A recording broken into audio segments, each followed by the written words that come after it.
ఈ వీడియోలో మనం భగవద్గీత అధ్యాయము 10 శ్లోకము 27ను పరిశీలిద్దాం. ఈ అధ్యాయంలో శ్రీకృష్ణుడు తన దివ్యమైన వైభవాలను అనగా తన శ్రేష్టమైన రూపాలను అర్జునుడికి వివరిస్తున్నాడు. తన శక్తి అన్నింటిలోనూ ఎలా ప్రకాశిస్తోందో తెలియజేస్తున్నాడు. మొదటగా ఈ పవిత్ర శ్లోకాన్ని భక్తితో విందాం.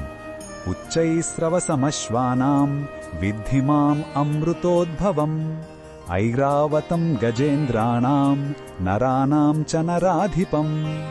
ఈ శ్లోకం అర్థమేమిటంటే శ్రీకృష్ణుడు ఇలా అంటున్నాడు, గుర్రాలలో అమృతం కోసం సముద్ర మథనంలో పుట్టిన ఉచ్చైస్రవాన్ని నేను, గజరాజులలో ఇంద్రుని వాహనమైన ఐరావతాన్ని నేను, ఇక మనుషులలో ధర్మబద్ధుడైన రాజును నేనే అని తెలుసుకో.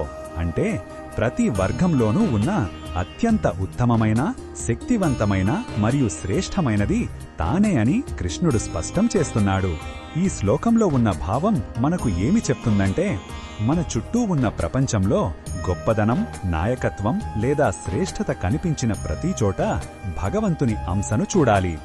ఇది మన దృష్టిని సాధారణమైన వాటి నుండి దైవత్వం వైపు మళ్లిస్తుంది. శ్రేష్టతను చూసినప్పుడు అసూయపడకుండా దానిలోని దైవత్వాన్ని గుర్తించి మనం స్ఫూర్తి పొందాలి.